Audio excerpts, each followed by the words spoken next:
outline terms, but in fact, to unpick it is quite hard. If I take the other half of this paper, though, very simple thing, I used to do this with my Cambridge students years ago, and you have to bear with me. Imagine I could fold this in half, which I've just did, and then fold it again, and then fold it again, and I carry on doing that. Imagine I could, it's difficult to do it in practice, but I did that 100 times. Imagine I did that 100 times. So the question is, how thick does it become? Right? What's that? Million miles. Million miles? You're getting sort of ish. Any other estimates? It's billions of light years.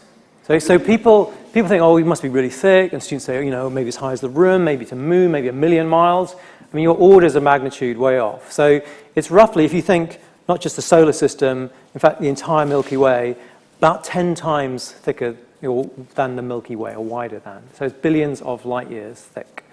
It's a very simple calculation. You can do it in a few moments with a calculator. It would be the thickness of the paper, right? And then times 2 to the power 100. We're really rubbish at it. It's an exponential function. Well, the world actually is full of it. Investment decisions have exponential functions in them. We don't intuitively do them. We're not very good at it. So there you go. That's the gist of what we're trying to do. And in essence, let's understand what people do well and build the world around that rather than what they don't do well. So, the background I'm just going to use is obviously for the book, which is back out there at the moment, just come out. But it's also because I feel quite passionately that if governments are going to use these, and indeed companies out there using them, you have to be a bit open. We should be fully open about these kinds of approaches, and I'll come back to that later. So I'll just show you very briefly, short history. It's not that governments have never done this before. In fact, you guys have been nudged. You're nudged all the time. A very simple, everyday example of it is white lines in the road. This is one of the earliest white lines in the road, put in Dead Man's Corner in the US in 1919. Someone had a great idea. These cars kept shooting around the corner and hitting each other. Well, how about putting this line in the middle of the road with a big arrow? You can say, go on this side, not the other. We started to do this ourselves in the UK in the early 1920s, starting in Manny Corner outside Birmingham. Turns out it's really effective. But if you think about it, for many people, including, in fact, when you and I learned to drive, the highway code was advisory. It actually is, when you're learning to drive, it's a code. It's a really good idea, go on this side of the road rather than the other. And a lot of it still is. If you read it, some things it says you must, and some things it says you should, because it's not necessarily in law. Now, you could be done for dangerous driving, but if you can see, basically, it's full of nudges. Cat's eyes, lines on the road, they're sort of giving you a clue about what you're supposed to do, and they work pretty well. That said, it doesn't mean we use it systematically. So there's 3 very broad literatures in psychology which sort of feed into this area. Let me just quickly mention them. So one is what you might consider classic experimental or physiological type science. So this is an illustration of, these are called Mach bands. If you've ever seen them, probably have done. And if it looks, it should look shaded. They look shaded to you, right? They do look shaded. But they're not, of course. They're all exactly even in their tone. But your brain sees them as being shaded. It's an incredibly powerful illusion, but it's a really useful one. Why does that happen? It's because your brain is wired to notice differences. So, for example, if you look at someone's eyes, if you gaze into their eyes, you'll see them moving. They move very fast. And what that's doing is cells on a boundary, for example, are getting switched on and off, whereas some of them are just fading away and they habituate. So your brain is interested in edges, not things that are constant and don't change, right? It's very deeply rooted. And that's true. It has lots of implications in the world. So, for example, in prices, people aren't very good at telling you the absolute value of something quite often. But they're very attuned to relative values, right? So our brains are tuned into differences, basically. Another great tradition, of course, is social psychology, particularly American social psychology, and lots of wonderful experiments, most of which are now deemed completely unethical. This is a shot, of course, from Milgram, but the idea of what real human beings do in the real world. And it turns out that they often don't do things that people thought. So in the Milgram experiment, for those who don't know it, everybody knows it basically. You're hooked up and you're told to electrocute this guy, and basically most people do it. More than 2/3 go all the way. But when people were asked, psychiatrists, well, how many people would do this under these circumstances, their estimate was less than 1% of the population who would be psychopaths, right? All wrong, because of situational forces in this case. And the other tradition is like Danny Kahneman stuff, which I just showed you an example of, which is mental heuristics, the mental shortcuts that people use, which has turned out to be incredibly powerful. So anyway, these 3 traditions are telling us a lot about human beings, and they are quite different from a lot of the models which we use in policy. The idea that you'll pass a law and somehow people's behavior will change, or that classical economics is right, which is sometimes, but often is not. So we have had goes at this before. I just thought partly for Matthew here, I would just remind him of, I think it must have been just before you came into number 10, but back in the days when we had the strategy unit with Tony Blair, we did this paper, 2004 you can see, on personal responsibility and changing behaviour, the state of knowledge and its implications for public policy, which wasn't very snappy, it's true. It also had on it, every page, this is an issue paid for discussion purposes and does not represent government policy. Anyway, when it ended up on the front page of the Times the morning of launch, that wasn't the view they'd taken. And in particular, as it was picked up, here's the BBC. We had a one-line reference, so, just a bit of a discussion around when do prices affect your behaviour and when do they not, and would they, affect it? Still controversial today, of course. And we won't go through all the headlines. You can imagine how it kind of went. Actually, one of my favourite, I haven't put it up, was I think it was the Mail who had pictures of the cabinet with an estimate, how much fat tax will Preza pay? And it had underneath each of them their weight. Which was, but anyway, the point about it is that we now take it a bit for granted in this moment that all behavioural stuff actually does make sense, but it's not at all necessarily intuitive, and people do have some quite strong reactions to the idea of governments thinking about behaviour and trying to affect it directly. So yes, obviously Tony then subsequently said, of course, we'd never do any of that kind of stuff. Coming on coalition government, at a very different time, I think that matters, where the government is trying, essentially generally deregulatory and it's in times of austerity, reducing the size of state, it felt much easier, I think, in 2010 to revisit this sort of idea and approach.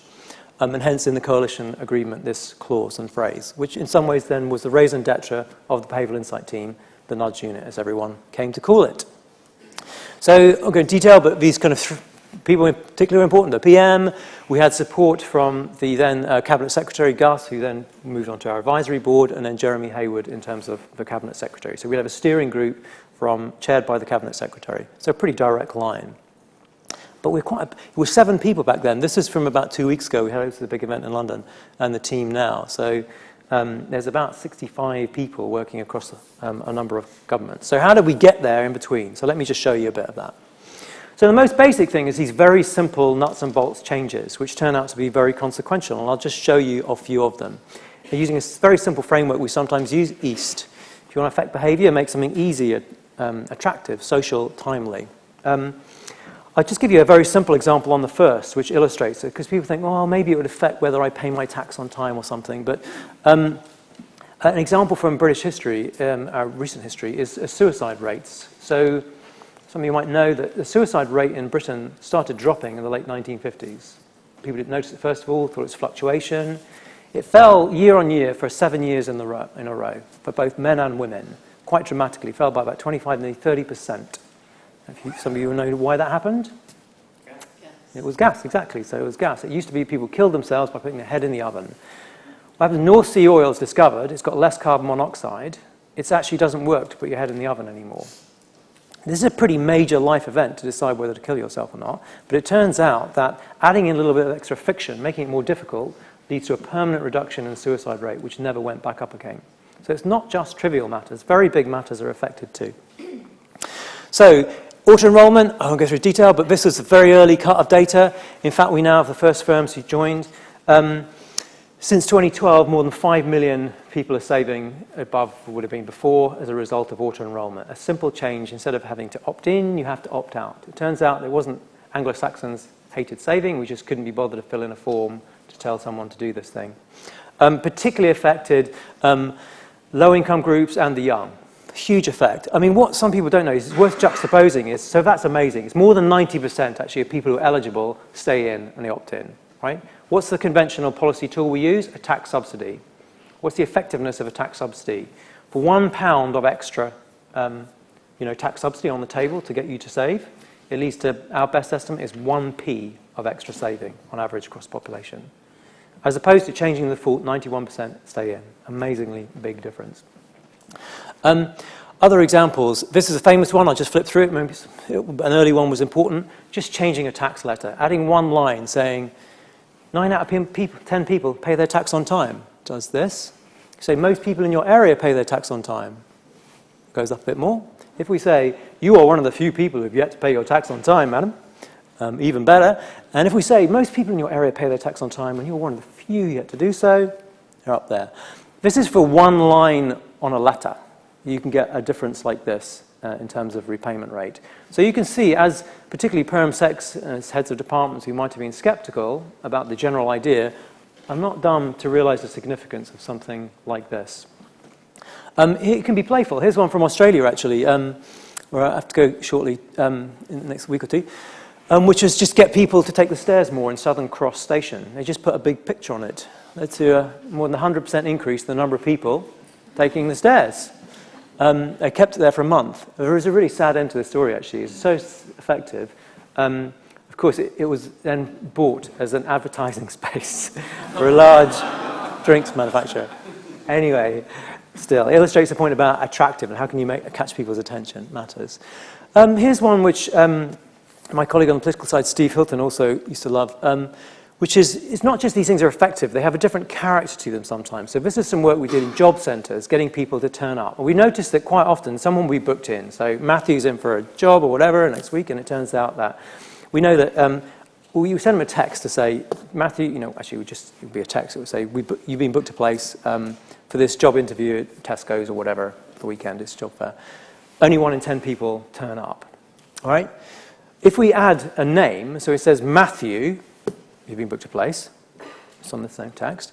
If I add my name, so it's Matthew, you've been booked a place, David, this is how many turn up. And if we add one more line, which is to say, Matthew, I've booked you a place, blah, blah, blah, good luck, David, 27% turn up.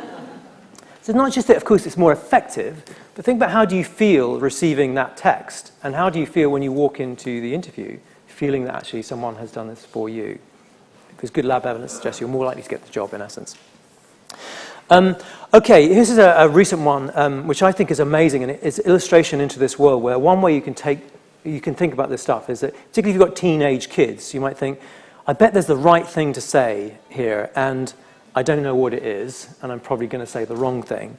Well, here's a glimpse into it. So one problem we were wrestling with was lack of, or a big difference between ethnic groups and the success rates joining the police. Right? It's quite a well-rehearsed issue. Because it was such a big difference in many areas, the Home Office actually took a key part of the exam called the situational judgment test and turned it into an online exam. Right? So it's not even marked by a human being. And yet, let me show you, these are the results. So there's the white population, their marks. There's the ethnic minorities. It's on an online exam. So a lot of discussion about why this must be. It must be mastery of English, for example, or various other, often unrepeatable, frankly, explanations that might be going on here. So you say, well, can we just make one change? We just want to add one little tiny line when people receive the email. So you imagine you get this email, and it's going to say to you, it's time to do this exam. So what we do is we just say, at this one line it says, before you do this test, just take a few moments to think about why was it important to you and your community to join the police. It's only difference, only difference. So if it's a randomized controlled trial, we split into two, that's what happens. That's the white population, see unaffected. That's the scores for the BMEs. And if we look at the pass rate here was 60% and over here was 40%. This difference is enough essentially to create the pass rates coming to the same point, 60 and 60. It's quite astonishing when you think about how important that is. And it's true for many areas, the way we give feedback to kids in a classroom and so on. You can inadvertently put someone down a trajectory without realizing that's what you're doing. I'm going to move up a gear now, really. And so there are loads and loads of these nuts and bolts examples, and they are very, very powerful, and they help to persuade a lot of skeptics about it. But you can also, I think it takes you to, actually Matthew's talked about this in other ways, it has a more profound challenge about how you think about human beings and takes you to different policy solutions. So some can be even in the job centre, instead of just changing message, you want to change the behaviour of the advisor. So we changed it we made a few changes, but a key one was, instead of saying what we've done in the last 30 years, called active welfare policy, because basically governments don't trust people a lot, and so you have to prove that you're looking for work. So you turn up in front of the advisor and they say, you've got to show which of the 3 jobs you looked for last week, right? And that's where you've got to come in with a bit of paper. So he said, forget that, let's ask about what you're going to do next week instead. And we use what's called implementation intention. So if I can pick on Matthew again, I'll say, that job you're going for, I know you're really busy at the moment, you've got this thing at the RSA or whatever, but let's think about next week. What kind of work are you looking for? Me? Yeah. I'd like to play for West Brom. They've played the what? I'd like to play for West Brom. West Brom, very good. Please say, is there anything else you think of? Anyway, so we'd say, okay, well, let's think about how you're going to go about that. How are you going to go about it? I'm going to practice. You're going to practice it. Okay, but you're going to find that advertised in the paper? No, you're not. How are you going to do? You're going to have to call up some friends in West Brom, whatever. And then you can say, okay, so fine, that's a bit more of a... And when are you going to do this? Because you're quite busy next week. Let's think about next week. When are you going to call them up? Yeah, you get the gist of it. You can say, well, on Wednesday afternoon, because I know a bit of time there. So you ask people, say, what, when, how, etc. Does it make a difference? It makes a big difference. There's control group. There's changing this mechanism around in terms of the number of people off benefits at 13 weeks. And then we strip out everything we can and so on. This is now national policy. You go to any job centre, advisors will do this in a different way. We've also replicated this in other countries with even bigger effects, getting sick workers back to work faster and so on. But it's not just a message, because you have to change the behavior of the advisor too, is what I guess I'm trying to say. It takes you to different kinds of solutions about markets. So this is one in relation to energy markets, which has been a pretty big political issue the last few years, involving often, well, shall you reduce the number of tariffs, because it's happened, or Ed Miliband said cap them. But, I mean, how many people in the room have changed your electricity supplier or gas in the last year? Can I just ask a few of you? Actually, quite a few of you. That's very good. Quite disproportionate numbers, maybe, but still, maybe 15%. But for the rest of you, so why haven't you? You'd save hundreds of pounds. Why haven't you got around to it? You didn't put your hand up, sir, I think. Inertia, right. You're busy. It's also a pain in the arse if you try and make the change. So I remember I had to talk to the PM about this, and I thought, the weekend before, I'll switch, because I haven't done it either.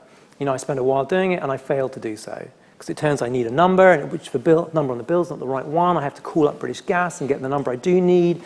Anyway, now skeptics might think maybe the gas company is doing this to make it more difficult. Well, what can you do? Well, we introduced a clause called My Data, which means that when you get your bill now, you should see on it a QR code which summarizes your data. And why is that important? Because you can put a smartphone against it, and it will say in a few seconds, actually, best tariff fee would be the following. Would you like to switch? Right? So now, instead of it being inertia, it's difficult, actually, you literally could just do this in a few seconds. It's funny, we tried to do this on a voluntary basis for a few years with the utility companies, and it turned out, after they thought about it, they weren't so keen, so we did have to legislate. But you can see why it's a game changer. But from a classical point of view, it doesn't matter, right? Because frictional factors don't matter. You should be rational, you'll figure it out. But of course, they matter a huge amount. But it takes you to a different kind of solution as a regulator or as a government in terms of, if you want to make a market, you believe in a market, you have to figure out how it really works and how you might make it work better. Here's another example, so quite a controversial one in many countries, which is getting people to quit smoking, and particularly the role of e-cigarettes. So we took a view, contrary to many of those actually in the public health community, which that e-cigarettes are probably a good thing rather than a bad thing. Because if you want someone to stop an addictive behavior, it's generally easier, rather than getting to stop, instead to switch to something else. So this was very controversial. Many other countries have gone a very different way, but these are quit attempts, and this is the primary route now for quits in the UK are e-cigarettes, and they are more effective than alternatives as well. So if you do a slightly interesting thing, which you say, what would we pay for a drug that would save as many lives as e-cigarettes appear to do if you model them? It is billions. It's literally billions.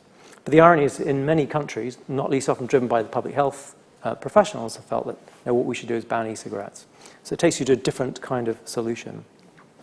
It's one I thought I'd just partly as a Matthew tribute, but we used to call this Big Society once upon a time, but the idea that people have a very strong desire to reciprocate, and I still think it's striking in an area where we've made less progress, but why don't we ask things? So instead of going to, when you go to your medical appointment and seeing a notice like this, why isn't it more like a patient hotel where, in Sweden, as they're called, part of a hospital, where there are always 2 beds, and you're encouraged to stay with your partner, your child.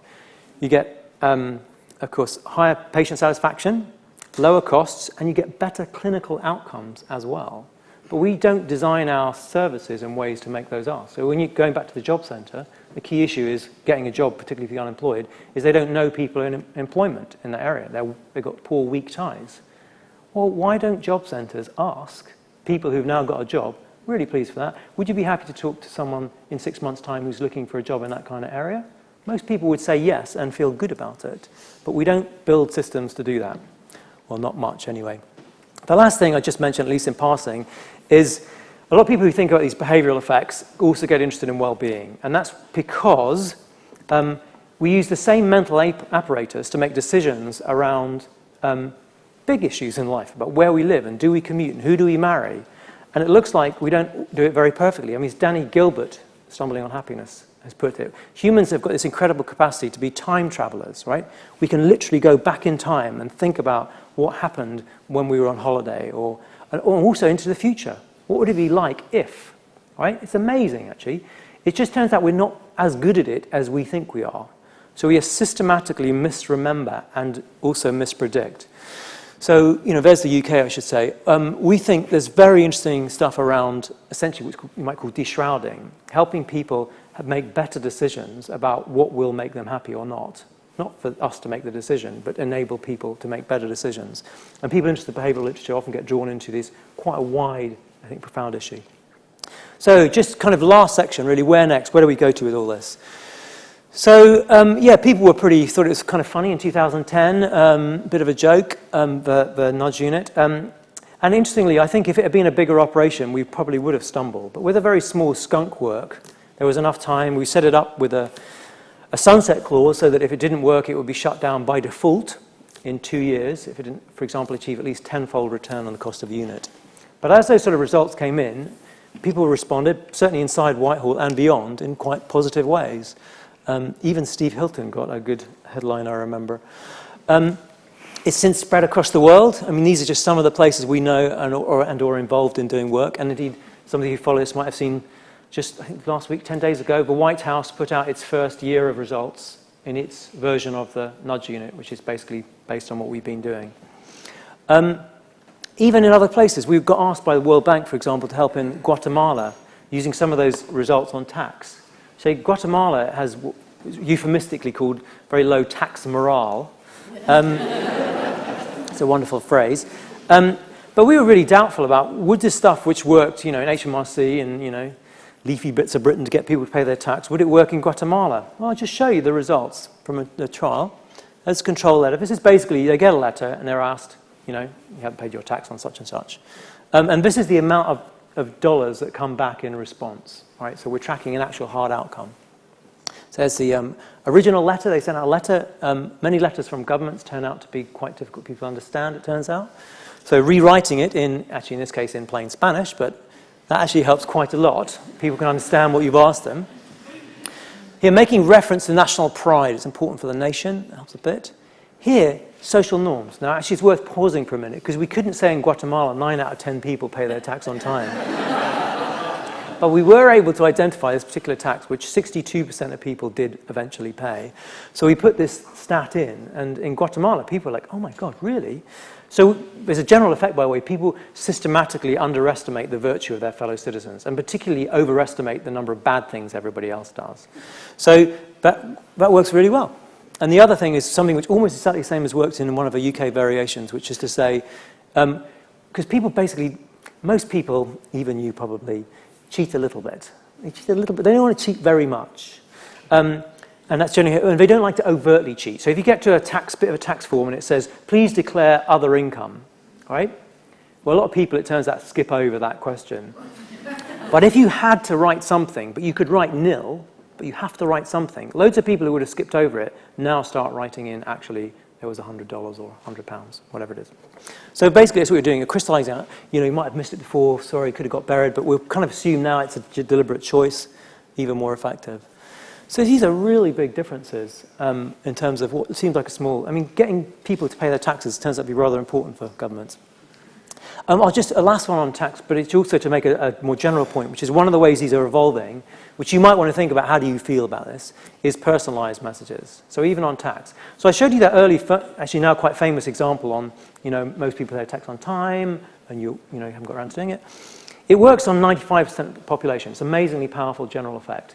It was just too bad. There was 5% of the population on whom it didn't work, who are the people with the biggest tax debts, especially the top 1%. Who owe more than £30,000. And when they get this letter saying most people pay their tax on time, they are actually less likely to pay than they would if you hadn't said anything to them at all. They might be like, well, I'm really not most people. So the question is, could you work out a message to work? So we would do that. So here's one which is really nice, actually, particularly if you're on the left, you might think about it, is saying to people, it's really important you pay your taxes because they pay for schools and hospitals, basically, and if you don't, we can't pay for them. Sadly, that doesn't work for most people, that message. That's the general population. But for this top 1%, it has huge impacts, right? And particularly when you word it in terms of loss. So if you don't pay, we can't do the following. And in fact, the difference between this message and the other one, for this group, is almost a doubling in the proportion who pay. So it can be very powerful, but you also want to think about, how do you feel about the government's going to figure out who you are and give you a message just for you? Is that a good thing or a bad thing? So finally, to bring it to a conclusion, really getting there now, you can use this in very nuts and bolts issues, which might not seem very exciting, but governments are neglectful of these, and they turn out to be really, really important. You can use it for, takes you to actually fundamentally different kinds of conclusions, and you can even get you to think about well-being and different kinds of objectives. The last thing I wanted to return to is, even if you don't care about the behavioral stuff, I want to return to this point I mentioned at the beginning, which is the use of government experiments. Government by experiment is a profound development with enormous implications. Use of randomized controlled trials and what we call what works centers. So let me just briefly, lastly mention, I think it's last. So we've had NICE since 1999. And when you go to your doctor and they say, you know, you or your kid should have the following pills, you have some real grounds to think they didn't just make it up. They didn't just say, you know what, Smarties today, that'd be all right. There was some evidence base behind it, literally hundreds of thousands of trials. That is not true for most public service professions, and it is not true for most areas of government policy. We often don't know what works. We don't know whether we're doing something that's even effective at all quite often. So the idea is that why don't we, in fact, systematically test? So in recent years, a whole host of these new institutions, Educational Endowment Fund, doing experiments in schools, literally experiments, more than 100 large-scale experiments in the last few years, involving more than 500,000 kids in 5,000 schools. But also early intervention, local growth, crime, even better aging. It's really radical. And their kind of output is stuff like this. This is what you'd see if you went to the Educational Endowment Fund site. You see lists of different kinds of things. There's an estimate of, well, you know, how big is the impact in terms of months of advance or not for the child? How much do they cost generally for a class? And how confident are we of the evidence? And it turns out lots of things we thought were important, like school uniforms, generally don't make much difference. As opposed to, actually you'll love it, and if you heard it, teaching kids an hour of philosophy a week turns out to boost their performance on maths, writing and reading by an average 3 months at age 11. Forget their philosophy skills, right? But we can figure that out by actually testing it. So one, future for is this nudge stuff? This is UCL, but of course Orwell. Is it, Ministry of Information, 1984, very scary? Well, it could be, or we could use it well. And it's rather important, I think, myself, that we involve the public. And the last thing I think for us is, do you move from these nuts and bolts issues, for many governments now using these things, is what about the really big challenges that face a society? Almost always they involve human behavior and so on. It can be about how markets operate for consumers, right? Particularly in an electronic and e-world, right? Incredibly sensitive to these sorts of things. In terms of climate change, right? It's about human behavior. What can you do to change people's behavior? Or in relation to obesity, pretty big issue still. Or what's happening in a classroom or in a home, or issues of trust in markets. If you think about some of the biggest issues about driving growth are so-called animal spirits. They're about what you think other people are doing, essentially by psychological facts. But also conflicts occurring across the world and so on. I mean, it ought to be that psychology and behavioral insights has something to say for these big issues. And if it's the case that economics and a lot of essentially prior assumptions about many of our political models were wrong in their core heartland, right, and we can get these better results, then why aren't we applying it more generally? And I think, for me, that's one of the key challenges in the years to come. So, thank you. I'll probably take too long, but hope you give some sense of what we've been doing.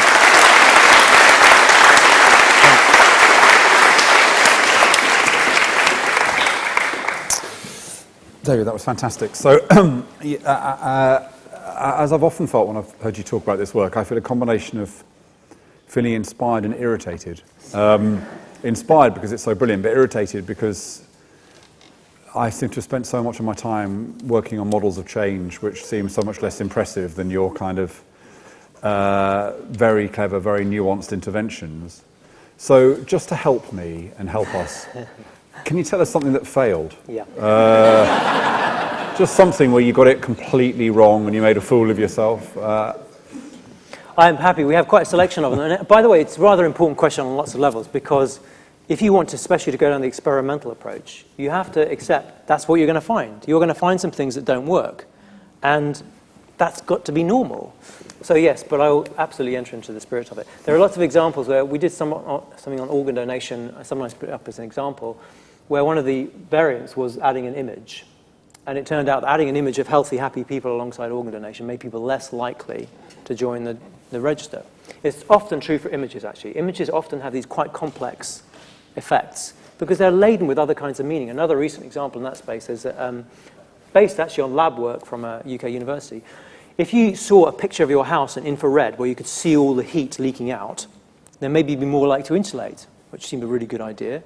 So we ran a big trial on it. It turned out people were less likely generally to do so.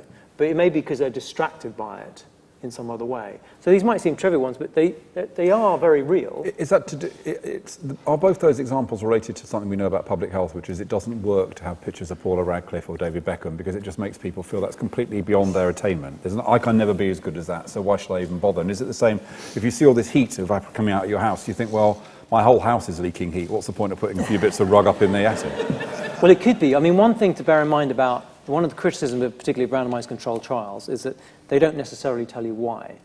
They tell you this worked and this didn't, but then you have to then figure out why it is. Of course, you can try and get some clues by doing other variations, which do give you a clue. But I mean, there are lots of images that do work. So famously, the work of Slovak, which has shown that, you know, as we've recently seen, of course, if you want to get everybody to worry and give lots of money to some disaster, don't give statistics. Don't give a picture of lots of things. A picture of a single child. A single child is much, much more effective. Interestingly, a lot of people thought, well, why don't we have the picture of the child and the stats? That is still less effective than just the child, by quite a big margin. So a lot of things we have emotional reactions to. Or another one why you might want to use images is that there's a famous study showing if you add a picture of an attractive woman to offers of credit, people will pay a lot more for it. Again, by particularly men, it turns out. So they can be very powerful, and we have had examples where they worked. I'll give you one more, which is we did on people who hadn't paid their car tax and who persistently hadn't. And it turns out we know this in the UK because you get picked up on, just in case you might want to know this, you get picked up on the camera. We have lots of cameras, of course, right along. So we thought, well, why don't we just try including in the letter the picture of the camera, of the car. And of course, that leads to about a 20% boost in the number of people who pay. Funny, someone from France told me that they were doing this a few years before us, which was very interesting, and they had to stop doing it because you could often see who's in the car. So I think the funny thing is, of course, the logical thing is you say, well, we won't send the picture as long as you pay. So it's the way to go.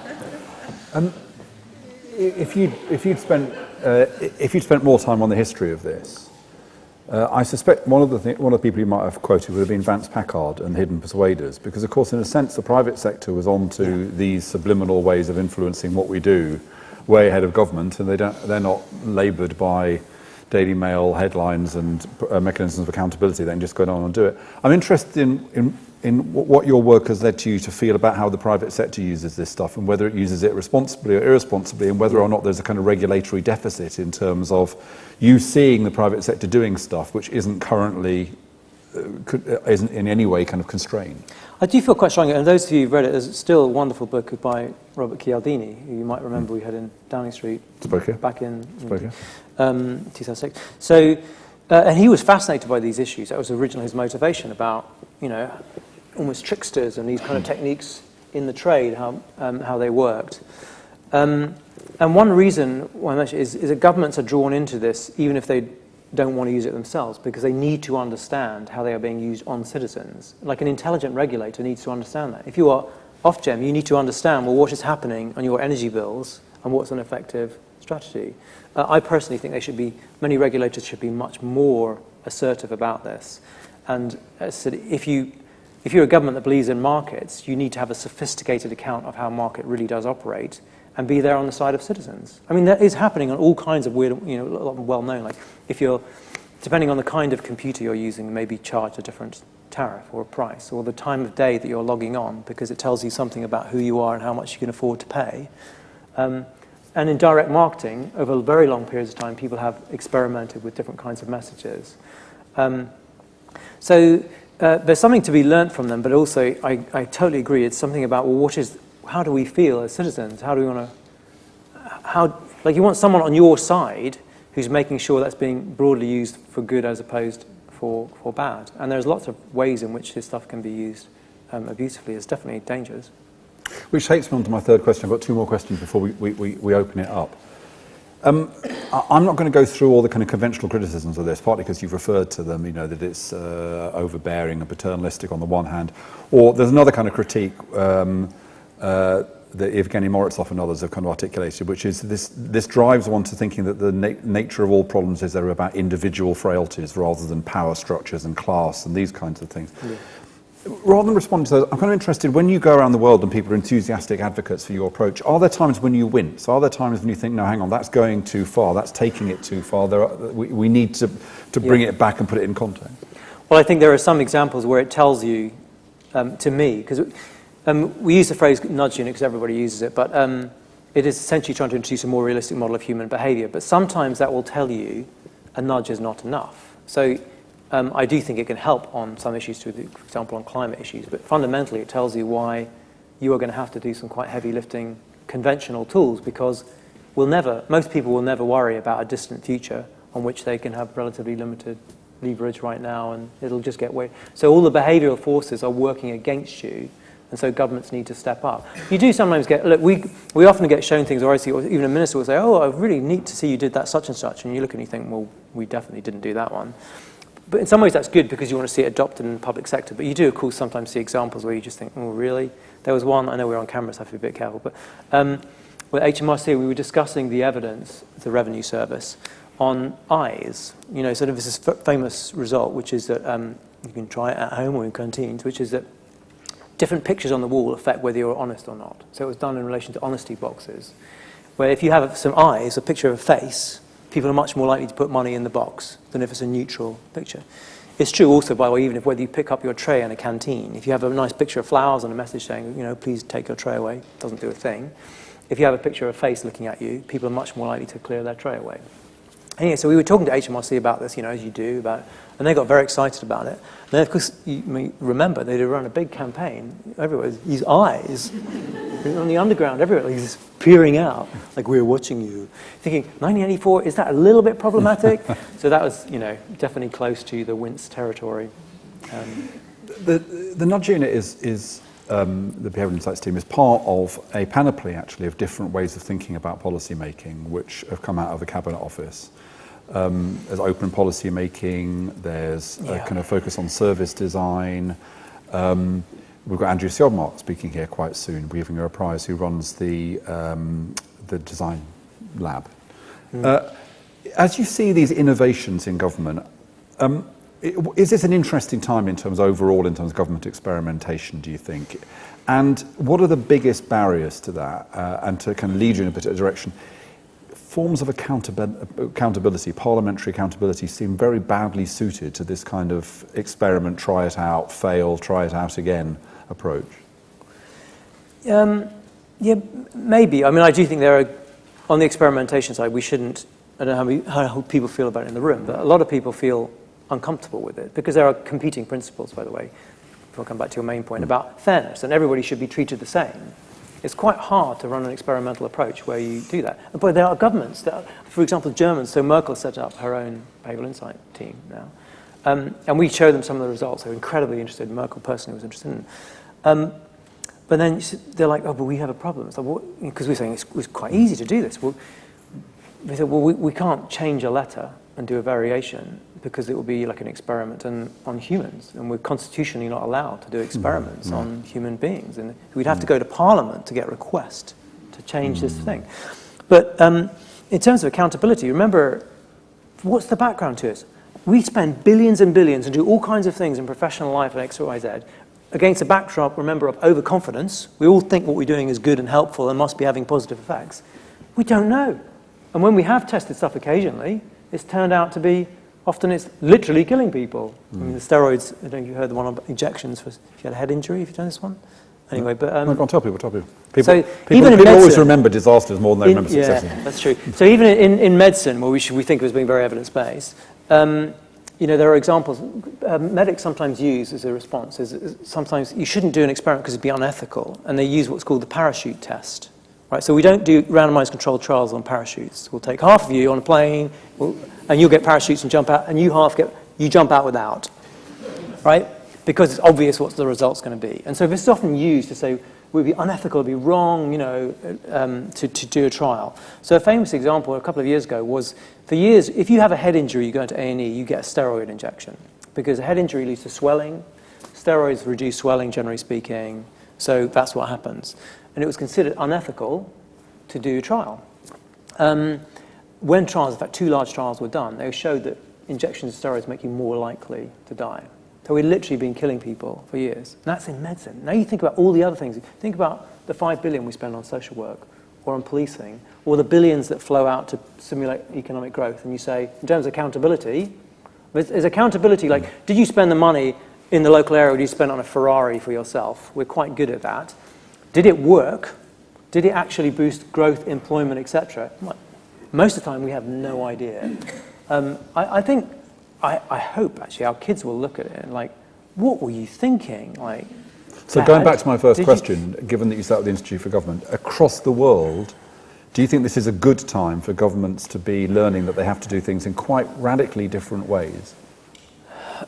Well, is it a good time? It is happening now. I mean, you can almost go back to the why the hell weren't we doing it before? There is something particular about British government which makes it well suited to some of these things, which is that you may remember from your time in Downing Street, nothing's bolted down really constitutionally. So you can get a new prime minister coming in and just say, oh, well, let's try the following thing. So it's quite good at trying things out. It's not very good at systematically figuring out did they work and then shutting down the things that didn't work. I think there are some forces which are possibly helping this. So digital makes it easier. Digital lowers by orders of magnitude the cost and effort involved in doing trials and variations. Anything which disrupts an institution or behavior also creates an opportunity to make a change. So any disruption, but there are always many of those. There's a lot more stuff on design thinking. People see it in other parts of their life, that's true. But again, I think a lot of these things, in retrospect, we'll think, why the hell weren't we doing it before? And there's still half full and a half empty, so people will not be interested in the nudge unit, its effects and so on. And there are lots of great results. But I'm also acutely aware myself, and we are just scratching the surface. Just take a simple thing like health, public health. Well, more than 3/4 of years of healthy life lost are to behavioral factors, smoking, diet, blah, blah, blah. Is that where we spend our money? Is that where we spend our effort? Is that what we're doing? Even our billions which we spend on research, we're not spending on those things for the most part. Right? We're spending it on more drugs or drug trials or yet another fMRI. So I feel like it is a good time in lots of ways. Certainly for this, governments seem open to it, and austerity probably has helped. But on the other hand, institutions and indeed people are incredibly strongly prone to fixate on the way they've always done it. So I think I'd love to live in a world where people are saying, oh my God, you're doing too many experiments. Really? Long way from that. Let's take, what we'll do, David, I think we'll take if we can, 2 or 3 rounds of questions. The questions are brief, and we'll get back. So let's just start with this gentleman here in the blue shirt. Thanks. David, you've given some great examples of how this has developed in Britain and is now influencing countries overseas. Yes. Are there things that other governments are doing overseas, which in turn you're thinking, hey, this is actually taking things further in an interesting way, you'd like to apply it here? Great, hold on to that, and then we'll take these 2 hands here. Thank you. Do you think the behavioral insights approach could be applied to bigger problems, such as attitudes to immigration, for example, when people think that the immigrant population in the UK is 30% when it's nearer 13%? Great, and then pass it forward. Councils spend millions of pounds collecting litter. Have you done any work to try and persuade people not to drop litter? 3 really good punchy questions, Yeah. David. Deal with those in 2 minutes, and we can take another lot. Very good. Hi, Sally. It's nice to see you. Litter. Chialdini, who did a fantastic book, his original work was on litter. He spent, that was, might seem an unpromising area to work in, but it turns out incredibly interesting. So there's loads of work on litter. We've done stuff. Also, we get letters occasionally from local councils and others. And there's some guy, I can't remember who he is, but he's done lots of stuff on well, dog shit actually, about how do you get people to pick it up and trying different messages and so on. So it turns out to be a very rich area with lots of experiments. The main point is we're incredibly influenced by what other people are doing. So you come back to your car and there's a flyer on it, this is a true experiment, do you drop it on the ground or not? You are 8 times more likely to throw it on the ground if there are already a number of those flyers on the ground already, right? So yes, it's a very rich, interesting area. It also, So what do you do then? No, hang on. But in your tax thing, you can say to people whether or not it's true. Oh no, you would never tell a lie. 60% of people do this already. But if you're in Lambeth and it's loads of litter everywhere, you can't say most people don't drop the litter because demonstrably it's untrue. So where do you start from? Well, one of the simple lessons is, generally you want to keep your environments clean because it is self-propagating. There's interesting spin-off effects, by the way. Is that when you see when you see a norm that's been broken, if it's actually broken windows, essentially, but now being shown to be true, it also makes you more likely to break other rules. You get spillover effects in very interesting ways. So if you have litter on the ground and a sign saying no littering, if this is a child from the Netherlands, there's a letterbox and there's an envelope that's not quite in, and you can just see there's a €5 note in it. You're going to have to grab anyway, whatever. You'll have to it's just there's lots of stuff on the other ones. Yeah, refugee crisis, immigration. Yeah, I mean, there's a more general thing which you alluded to, which I mentioned also, which is that we are prone to a very strong, and it's cross-national effect, systematic bias to think worse of other people than they are. So Ipsos Mori recently just did put out some data on it, coinciding with our conference, actually. Similar things. How many people do you think take a sickie, right? Well, people's estimates is about 50%, whereas the actual accurate number is probably 15%. Do you think people cheat on their taxes in the UK? People think 36% of people think others cheat on taxes, where it's maybe, well, it depends how you work it out, but 5-10%, measure. So the same is true. We think badly of each other, and I'm sure is true in relation to immigration. I mean, on the one hand, there are nuts and bolts issues about encouraging people when they finish their study to go back rather than waiting and whatever. I think there is a bigger issue, clearly being rehearsed cross-nationally about, I mentioned, in general, you're trying best to try and displace behaviour rather than stop it. I feel, it's a personal view, not unique, that we could do a lot more in refugee camps and elsewhere, that there be an attractive and appealing alternative, which we've not done well. So yes, look, it's a key issue, so it's something we do need to think about. And what have you learnt from your own travels? Yeah, so interesting. There are some things which end up on the cutting room floor in Whitehall, which I don't really want to list all of, but for an example in broad terms is, in the private sector, often people would use, instead of conventional financial instruments, they'd use lottery-type mechanisms. So, we fine you, well, actually, we've just stopped fining you, but £100 if you're late paying your tax. But we don't do anything nice when you put it in on time. Why don't we say, oh, very good, we'll put you into a lottery for, whatever, or we're going to insulate your home. So there are lots of other kinds of incentives that can be used, which in general ministers in Britain have not wanted to use, which is fair enough, actually, for lots of reasons. But then other countries, they're like, oh yeah, we'll do that. So we have quite a few examples. We work, say, in Singapore, an incredibly high-performing administration. And when we did a similar version of thing to get people back to work faster, I mean, we got a few percentage point increase in the UK. The trial in Singapore led to, it was a huge effect. It was like 40% increase in the number who were back at work after 13 weeks or 3 months. So we do see these examples elsewhere, and you can pull them back. I could give you a long list, but I mean, maybe I shouldn't try and do that now. In other parts of the world, I mean, I think when it comes to kind of service design, for example, we would look to Scandinavia as often being kind of in the lead in that area. Okay, let's take another round of questions. A gentleman there, first of all. Again, if you can keep them brief, it would be superb. Wait for the mic, wait for the mic. A certainly powerful message.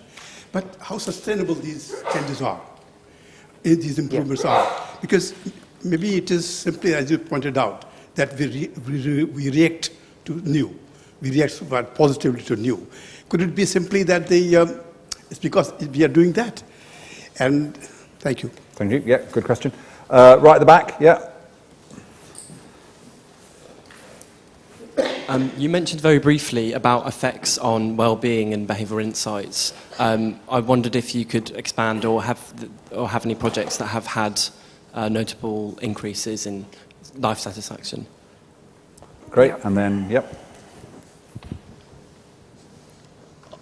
You mentioned that we don't always know how or why things are going to work, thus the experimentation. Is there any... Oh, and also on Wikipedia, I think there are about 164 different types of bias, whatever to do with behavioural economics. Yeah. I wondered if there was any kind of unifying idea that kind of brings, a scientific-based idea that kind of brings all this together. Is it evolutionary biology, neurology?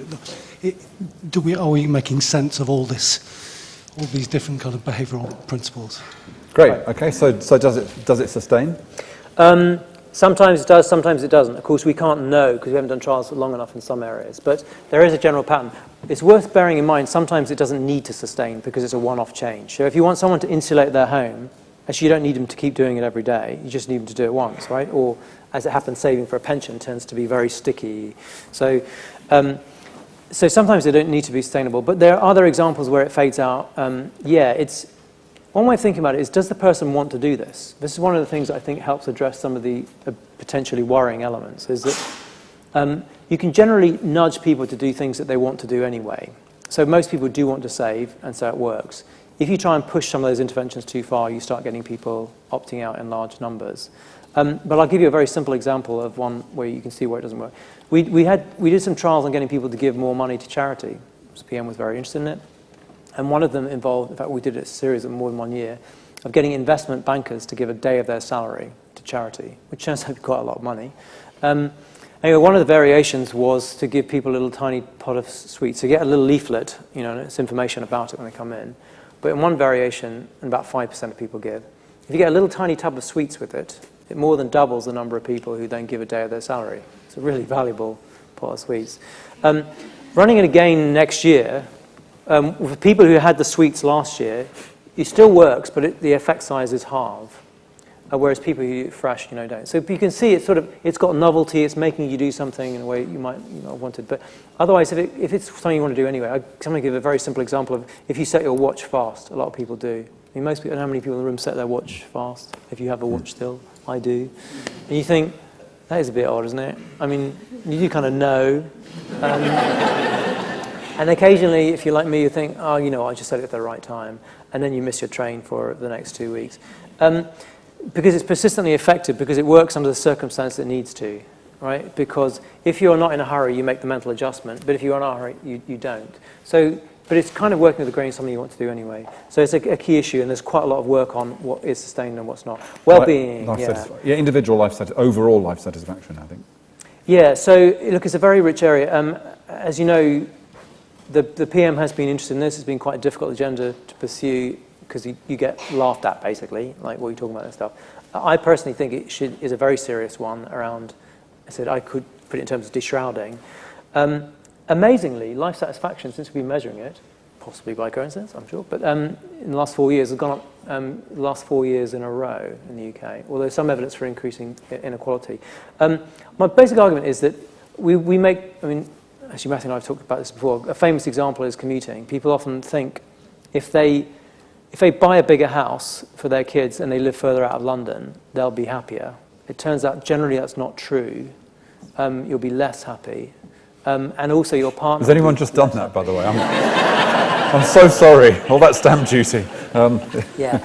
But the point about it is we are prone to some of these misconceptions. Or a very nice one, I don't know if you ever had her in, Liz Dunn, a beautiful paper with Mike Norton on, if money doesn't make you happy, you're not spending it right. Because there are some things that you can buy. In fact, one of the most things you can do is give money away. It makes you much happier than people think it will make them. It feels really good to help someone else. But people systematically underestimate those effect sizes. So at the very least, do you want government really doing this all to you? No, but it is quite a profound agenda that when you go and buy a product or a thing or try and decide what to get your kids for Christmas, that you actually did it in a well-informed way, and it might turn out buying that big piece of plastic wasn't the best thing to do, whereas buying some tickets to go to watch a football match or something together would be much more effective.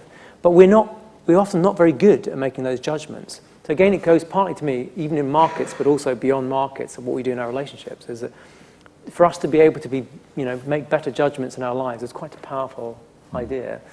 The last and then one the was final theory. one, you've got 1 minute, which is what is, if you Whole theory broadly philosophically, what does this tell us ontologically about the human condition? Well, there is one thing I often said about psychologists, and it's important in terms of the impact on policy, is that great, these psychologists have given us like 100 and something theories. Couldn't they just give us one that worked? That would be better.